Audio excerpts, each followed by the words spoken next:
الأخلاق والدين والصلاة والسلام على من كان نبيا وآدم بين الماء والدين اما بعد فاعوذ باللہ من الشیطان الرجیم بسم اللہ الرحمن الرحیم۔ آج کا ایک دفعہ ہدیہ درود پیش کیجیے۔ اللہم صلی علی سیدنا و مولانا محمد مبارک وسلم صلی علیہ۔ آج کا درس قرآن سورہ بقرہ کی آیت نمبر 148 دوسرے پارے میں سٹارٹ ہو رہا ہے۔ اللہ رب العزت اکثر بیان کرنے کی توفیق دے۔ اس میں اللہ رب العزت فرماتے ہیں وَلِكُلِّ وِجْهَةٌ هُوَ مُوَلِّيهَا فَاسْتَبِقُوا الْخَيْرَاتِ، اور ہر ایک کے لیے قبلے کی ایک سمت ہے، وہ اس کی طرف منہ کرتا ہے اور نماز ادا کرتا ہے۔ اَيْنَمَا تَكُونُوا يَأْتِ بِكُمُ اللَّهُ جَمِيعًا، اور یہ چاہو تم کہ تم نیکیوں میں ایک دوسرے سے سبقت حاصل کرو، ایک دوسرے سے آگے نکلنے کی کوشش کرو۔ اللہ تم سب کو اکٹھا کرے گا۔ ان اللہ علی کل شیء قدیر، بے شک اللہ رب العزت ہر چاہت پر قادر ہے۔ اس میں اللہ رب العزت نے وہی سلسلہ اس کا پیچھے تحویل قبلہ کے ساتھ جو قبلہ تبدیل ہوا اسی کے ساتھ ہی ملتا ہے، جس کی تفصیل پہلے پارے میں بھی ہم پڑھ چکے اور کل کے درس میں بھی ہم نے تحویل قبلہ تفصیل سے اس کو پڑھ لیا ہے۔ تو جو اعتراضات تھے اس کا اللہ رب العزت جواب دے رہے ہیں کہ اللہ رب العزت جس امت کو چاہے جون سا مرضی قبلہ عطا فرما دے۔ اگر پہلوں کے پاس یہودیوں کے پاس بیت المقدس قبلہ تھا تو مسلمانوں کو اللہ رب العزت نے بیت اللہ عطا فرما دیا ہے تو وہ یہ کر سکتا ہے، یہ اس کی چاہت ہے۔ وَمِنْ حَيْثُ خَرَجْتَ فَوَلِّ وَجْهَكَ شَطْرَ الْمَسْجِدِ الْحَرَامِ، اور تم جہاں بھی ہو، یہ پہلا خطاب جو ہے وہ حضور علیہ الصلوۃ والسلام کے لیے فرمایا۔ وَمِنْ حَيْثُ خَرَجْتَ فَوَلِّ وَجْهَكَ شَطْرَ الْمَسْجِدِ الْحَرَامِ، اے حبیب صلی اللہ علیہ وسلم آپ جہاں بھی ہیں آپ نماز کے وقت اپنا رخ زیبا مسجد حرام کی طرف کریں۔ وَإِنَّهُ لَلْحَقُّ مِن رَبِّكَ، اور یہ تمہارے رب کی طرف سے حق ہے، یعنی یہ بیت اللہ شریف کو قبلہ بنا دیا گیا، یہ آپ کے اللہ کی طرف سے حق ہے۔ وَمَا اللَّهُ بِغَافِلٍ عَمَّا تَعْمَلُونَ، اور اللہ غافل نہیں ہے ان کفار کے اعمال سے، برے اعمال سے، اللہ رب العزت غافل نہیں، وہ اس کو جاننے والا ہے۔ اب اس کے بعد امت کو خطاب کیا جا رہا ہے۔ وَمِنْ حَيْثُ خَرَجْتَ فَوَلِّ وَجْهَكَ شَطْرَ الْمَسْجِدِ الْحَرَامِ، اور آپ جہاں بھی ہو اپنا رخ مسجد حرام کی طرف پھیر دو۔ وَحَيْثُ مَا كُنْتُمْ فَوَلُّوا وُجُوهَكُمْ شَطْرَهُ، اور اے مسلمانوں تم جہاں کہیں ہو اپنا منہ اسی طرف کرو۔ پھر تاکید فرما دی لِأَلَّا يَكُونَ لِلنَّاسِ عَلَيْكُمْ حُجَّةٌ، اور لوگوں کو تم پر کوئی حجت نہ رہے، کوئی دلیل نہ رہے، إِلَّا الَّذِينَ ظَلَمُوا مِنْهُمْ، مگر یہ لوگ جو کفار ہیں، یہ حد سے تجاوز کرنے والے ہیں۔ فَلَا تَخْشَوْهُمْ وَاخْشَوْنِي، تو ان سے نہ ڈرو، تم مجھ سے ڈرو۔ اللہ رب العزت فرما رہے ہیں یہ کفار سے نہیں آپ نے ڈرنا، مجھ سے ڈرنا ہے۔ وَلِأُتِمَّ نِعْمَتِي عَلَيْكُمْ وَلَعَلَّكُمْ تَهْتَدُونَ، یہ اس لیے کہ میں اپنی نعمت تم پر پوری کر چکا ہوں اور تم کو ہدایت دے چکا ہوں، یہ اللہ رب العزت فرما رہے ہیں۔ تو یہاں پہ اللہ رب العزت نے یہ قرآن مجید میں 3 دفعہ یہ فرمایا کہ اپنا رخ جو ہے وہ حرم کی طرف کرو، مسجد حرام کی طرف کرو۔ تو اس کی جو توجیہ ہے، مطلب مقصد تو ایک دفعہ کہنے سے ہی پورا ہو گیا تھا، تو جو 3 دفعہ بیان فرمایا اس کی کیا وجہ تھی؟ اس کی پہلی تو یہ ہے کہ رسول اللہ صلی اللہ علیہ وسلم کی تعظیم اور آپ کی رضا جوئی ہے، جو پہلی دفعہ، یعنی حضور خود چاہتے تھے کہ قبلہ بدلے، تو پہلی دفعہ حضور علیہ الصلوۃ والسلام کی دل جوئی کے لیے۔ دوسری دفعہ اللہ رب العزت کی یہ عادت جاریہ ہے کہ وہ ہر قوم کو الگ قبلہ عطا فرماتا رہا، مطلب اکثر رہے تو یہی بیت المقدس اور بیت اللہ شریف، لیکن بدلتے رہے قوموں میں، تو یہ اللہ رب العزت کرتا آیا باقی امتوں کے ساتھ۔ تو دوسری دفعہ بیان کرنے کی یہ وجہ تھی۔ تیسری دفعہ یہ بیان کرنے کی یہ وجہ تھی تاکہ یہود مسلمانوں کے خلاف حجت قائم نہ کریں، کیونکہ تحویل قبلہ سے پہلے یہود یہ کہتے تھے کہ تورات میں جس نبی کو معبوس کرنے کا ذکر کیا گیا ہے ان کا قبلہ بیت اللہ شریف ہوگا، ان کا قبلہ بیت اللہ شریف ہوگا، یعنی یہ تورات میں مذکور تھا۔ تو اب جب مسلمان بیت المقدس کی طرف منہ کر کے نماز پڑھتے تھے تو تورات کی نظر میں وہ حضور علیہ الصلوۃ والسلام کو یہ ایک دلیل انہوں نے بنا لی کہ یہ جو آخری نبی آنا تھا اس کا تو قبلہ یہ تھا۔ یہ باتیں وہ قوم کو نہیں بتاتے، یہ صرف علماء کو پتہ تھی۔ تو اب جب قبلہ بدلا، اس طرف آگے مسلمان بیت اللہ شریف کی طرف، تو پھر اعتراضات اٹھا دیے کہ یہ کبھی ادھر آ رہے ہیں کبھی ادھر آ رہے ہیں۔ پہلے یہ اعتراض کرتے تھے کہ ہمارے قبلے کی طرف، اب یہ اعتراض آ گیا کہ یہ قبلہ بار بار بدل رہے ہیں۔ تو یہ اللہ رب العزت نے تورات میں جو حضور علیہ الصلوۃ والسلام کی نشانی تھی کہ ان کا قبلہ حرم شریف بیت اللہ ہوگا، تو اس کو تیسری دفعہ بیان کرنے کی وجہ یہ بتائی۔ اس میں ایک دوسری توجیہ وہ یہ ہے کہ پہلی بار کعبہ کی طرف منہ کر کے نماز کا حکم دیا جو کعبہ میں موجود ہیں، جو کعبہ میں موجود ہیں ان کے لیے یہ حکم ہے کہ وہ اپنا رخ جو ہے وہ بیت اللہ کی طرف کریں۔ اس کے بعد دوسری دفعہ جو فرمایا وہ مکہ مکرمہ والوں کے لیے کہ مکے کے کسی کونے میں بھی جو ہے وہ اپنا رخ بیت اللہ کی طرف کرے۔ تیسری دفعہ فرمایا کہ دنیا کے کسی کونے میں کوئی ہے تو وہ اپنا رخ بیت اللہ کی طرف کرے۔ تو یہ 3 دفعہ علیحدہ علیحدہ مقامات پر بیان فرمایا۔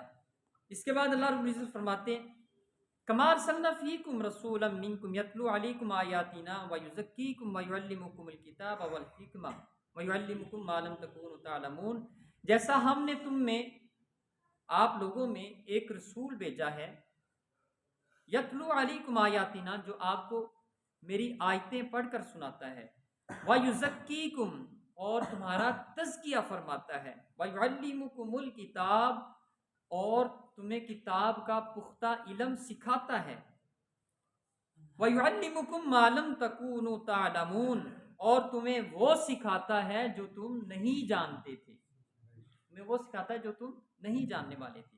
تو اس میں حضور علیہ الصلوۃ والسلام کی 4 صفات کا ذکر فرمایا۔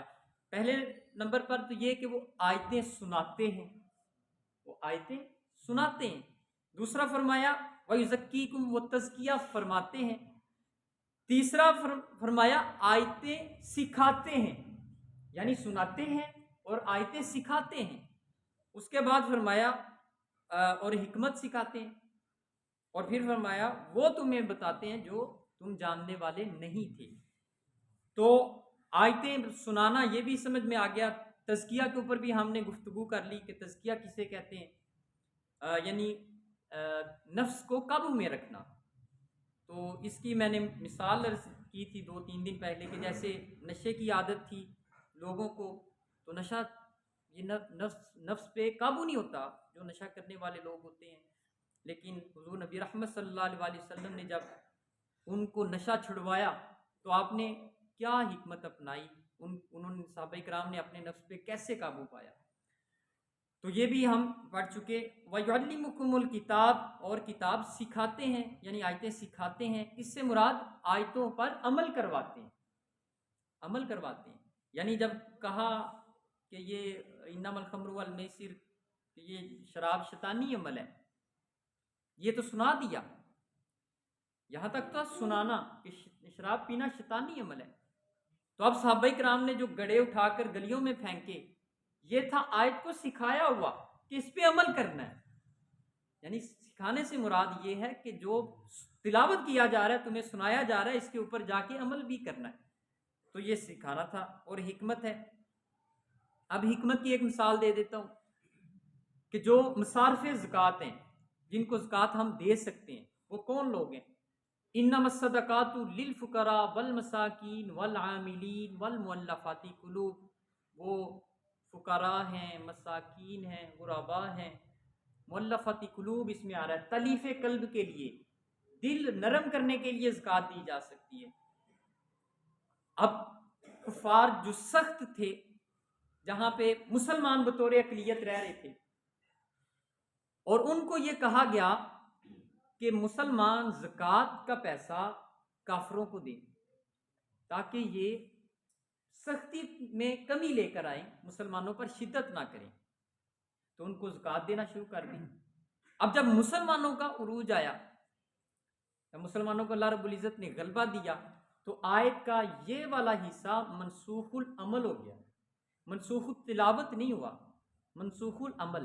قرآن مجید کی جو آیات ہیں ان میں اکثر میں یہ ہے، چند ایک آیات ہیں جو منسوخ التلاوت بھی ہیں، منسوخ العمل بھی ہیں، لیکن اکثر آیات جو ہیں وہ جو منسوخ تلاوت، منسوخ العمل تو ہیں لیکن منسوخ التلاوت نہیں ہے، یعنی پڑھی جاتی ہیں۔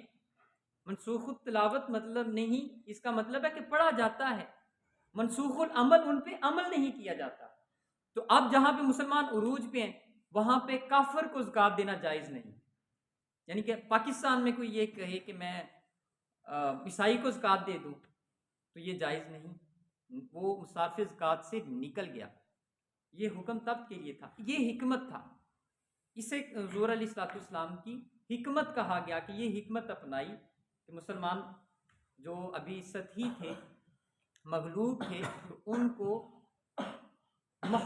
حاکم بنانے کے لیے، یعنی اسلام جو ہے وہ محکوم نہیں رہنے دیتا، یہ کتاب جو ہے یہ پڑھنے والا، اس کو ماننے والا اور اس پر عمل کرنے والا وہ کسی کے متحد نہیں رہتا، وہ اوپر آتا ہے۔ یوں ہی نہیں اقبال نے کہا تھا وہ معزز تھے زمانے میں مسلمان ہو کر، ہم خوار ہوئے تارک قرآن ہو کر۔ تو تارک قرآن ہونے کی وجہ سے ہم محکوم ہو گئے۔ یہ سکھاتا ہے، آداب سکھاتا ہے زندگی کے کہ آپ نے کیسے سروائیو کرنا ہے اس دنیا میں، کیسے رہنا ہے اور بہتر زندگی کیسے گزارنی ہے، یہ قرآن مجید ہمیں سکھاتا ہے۔ تو یہ حکمت حضور علیہ الصلوۃ والسلام نے سکھائی، وَيُعَلِّمُكُم مَّا لَمْ تَكُونُوا تَعْلَمُونَ، اور وہ سکھایا جو تم جانتے نہیں تھے۔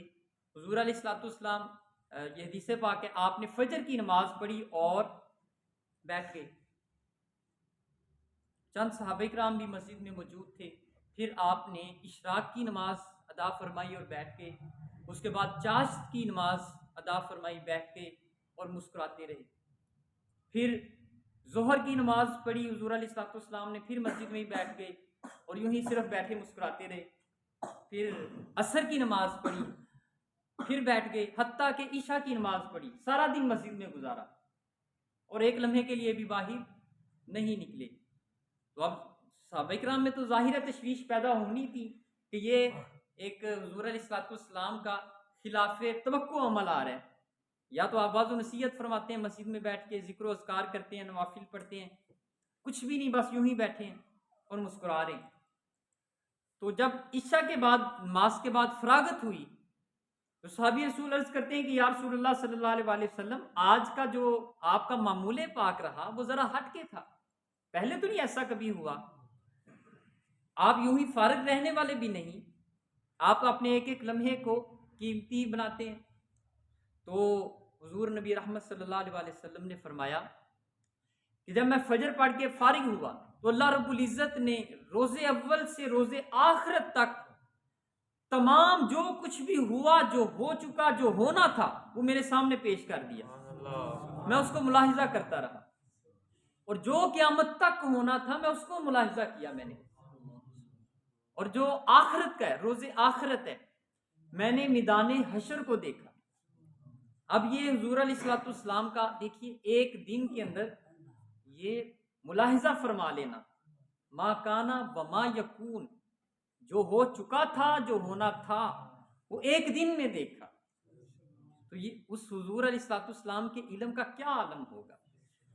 تو بہرحال اس کے بعد آگے اللہ رب العزت فرماتے ہیں فَاذْكُرُونِي أَذْكُرْكُمْ وَاشْكُرُوا لِي وَلَا تَكْفُرُونَ، تو تم میری یاد کرو تو میں تمہارا چرچا کروں گا، وَاشْكُرُوا لِي، اور تم میرا شکر کرو، وَلَا تَكْفُرُونَ، اور میری ناشکری ہرگز مت کرو۔ تو اس میں اللہ رب العزت نے اپنا ذکر کرنے اور اپنا شکر ادا کرنے کی تلقین فرمائی۔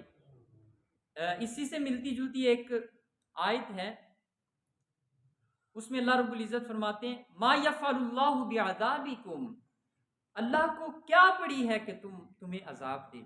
ما یفعل اللہ بعذابکم، اللہ کو کیا پڑی ہے کہ وہ تمہیں عذاب دے. ان شکرتم وآمنتم، اگر اس کا تم شکر کرو اور اس پر ایمان رکھو.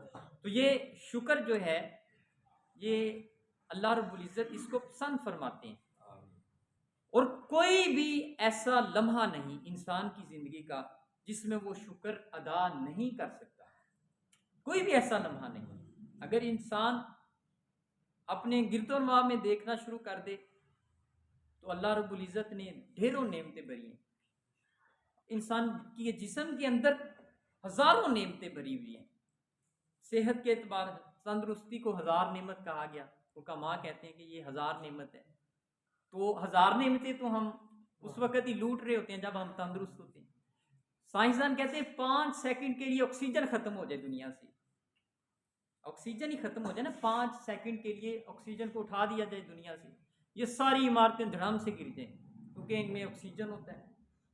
جو جہاز اڑ رہے ہوں گے وہ گر جائیں گے، پرندے جو ہیں وہ بے ہوش ہو کے گرنا شروع ہو جائیں گے، پانی جو ہے وہ ختم ہونے کے قریب ہو جائے گا. صرف یہ آکسیجن جو ہم سانس لے رہے ہیں اس کو کبھی محسوس کیا ہے؟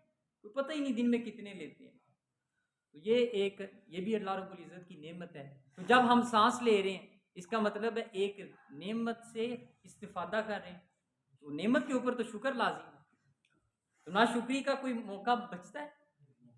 کوئی نہیں بچتا. تو اس لیے اللہ رب العزت کا جو شکر ادا کرنا ہے وہ بہرحال ہم سب پر ہر حالت میں لازم رہتا ہے. بہرحال کبھی کبھی بتقاضۂ بشریت انسان کی زبان سے کچھ ناشکری کے الفاظ سرزد ہو جاتے ہیں اور یہ بڑے بڑوں سے ہوئے تو اس پہ اللہ رب العزت سے معافی مانگنی چاہیے، اس پہ توبہ استغفار کرنا چاہیے. جیسے وہ حضرت مریم کے الفاظ ہیں، جب انہیں وہ مشکل پڑی تو انہوں نے کہا ان کانت متو قبل ھذا، میں اس سے پہلے مر گئی ہوتی، فکنت نسیا منسیا، اور لوگ مجھے بھول گئے ہوتے. تو یہ آ جاتا ہے حرف شکایت کبھی کبھی زبان پہ آ جاتا ہے، لیکن اس پہ اللہ رب العزت سے معافی اور توبہ کرنی چاہیے. اللہ رب العزت مجھے اور آپ کو جو کچھ بھی ہم نے پڑھا سنا سمجھا اس پہ عمل پیرا ہونے کی توفیق عطا فرمائے اور صحیح معنوں میں قرآن مجید کی فہم عطا فرمائے. وما توفیقی